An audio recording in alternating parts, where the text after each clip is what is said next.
Bart de Wever a signé une lettre des premières ministres danoises et italiennes demandant une plus grande marge de manœuvre au niveau national pour gérer les personnes en séjour illégal ou qui ont commis des délits. L'Arizona veut-elle revoir l'état de droit au sein de l'Union européenne?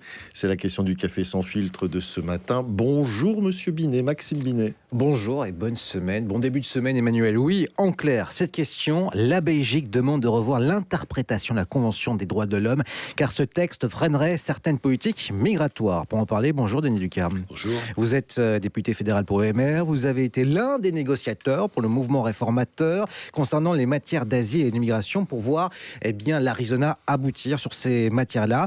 Rejetez-vous la Convention européenne des droits de l'homme concernant la migration ce matin? Non, pas du tout. Pas du tout. L'ensemble des dispositions que nous avons prises dans l'accord de gouvernement et donc dans les futurs projets en matière d'asile et d'immigration sont parfaitement conformes aux règles de la Convention de Genève et aux règles en matière de droits de l'homme. Vous savez, simplement, ce que le gouvernement veut faire, c'est renvoyer plus facilement, expulser plus facilement, je vais aller jusqu'au bout si vous permettez, Monsieur Binet, les immigrants illégaux, dangereux ou criminels.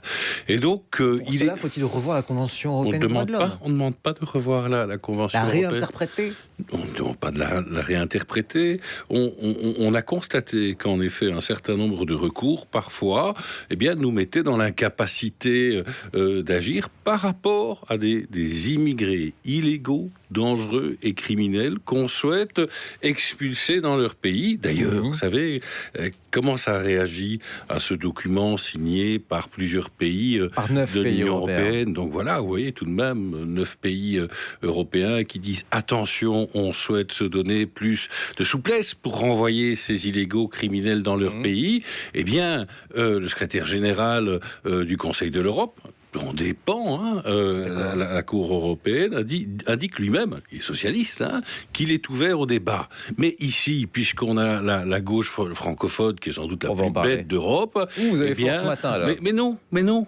Vous vous rendez compte que l'objet de la demande, c'est de dire on doit se donner les moyens de voir en effet le droit et le droit rendu raccord avec des dispositions de bon sens qui visent à renvoyer les illégaux dangereux dans leur pays. Et ici, vous avez une levée de bouclier pour défendre en effet ces illégaux dangereux en faisant un peu comme si ce gouvernement... Par exemple, de traitement inhumains dans ces pays-là. Ils ont des droits, même les personnes qui ont commis des délits et qui vont en prison.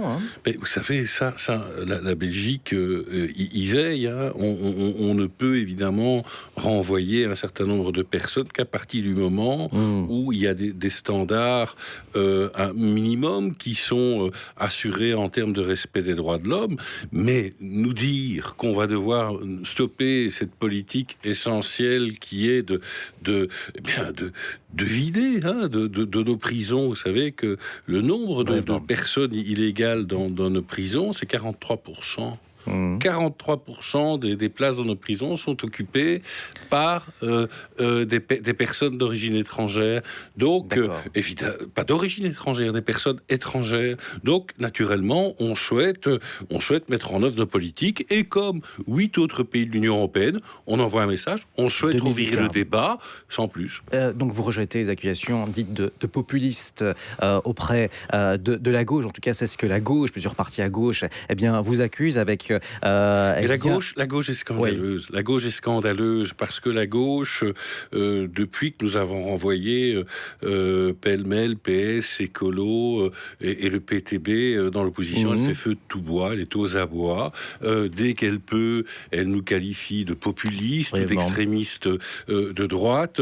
Écoutez, vous croyez vraiment que les gens sont dupes de ces accusations de la gauche quand on parle en effet de se donner la possibilité de renvoyer dans leur pays, des personnes qui sont arrivées Donc illégalement dans notre pays et qui sont en plus dangereuses. On va continuer cette interview. On voit que vous êtes très dur ce matin envers la gauche. Votre président de parti ce week-end, elle n'a pas hésité à accuser la gauche aussi de laisser la mouvance des frères musulmans s'infiltrer dans les structures publiques pour gagner des voix. C'est pas un peu une caricature, ça, Denis Lucarne? Alors, moi, je suis à caricaturer depuis 10 ou 15 ans, parce que je le dis depuis Par la 10 ou gauche 15 ans. Oh, écoutez, la gauche n'a pas hésité à naturellement faire son beurre électoral sur le communautarisme dans notre pays depuis 10 ou 15 ans.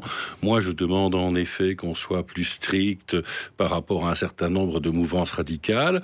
Aujourd'hui, le rapport français nous l'indique.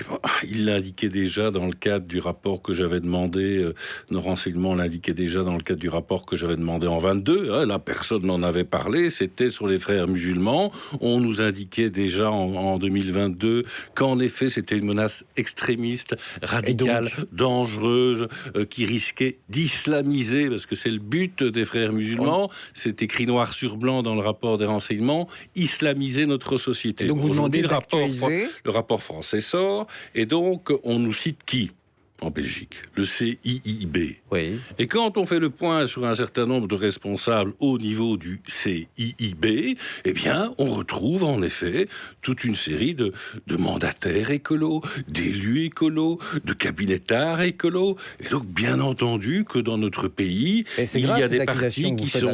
C'est pas des accusations.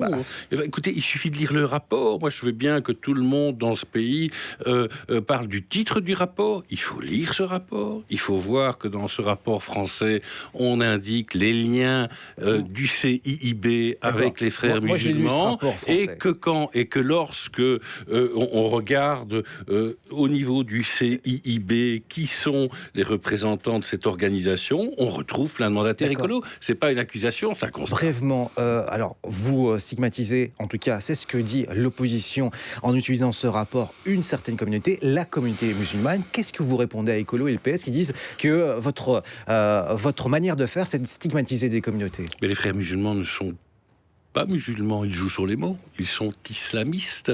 Ils veulent islamiser notre société.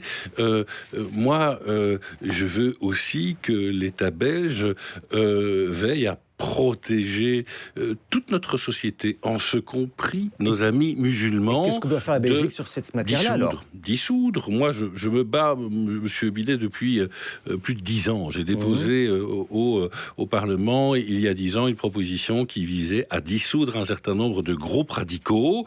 J'ai été mandaté par mon président de parti pour négocier l'accord de gouvernement, et j'ai pu insérer dans l'accord de gouvernement la possibilité donnée à notre pays de dissoudre les organisations extrémistes, ce que nous allons faire avec Bernard Quintin. Eh bien voilà, c'était le Café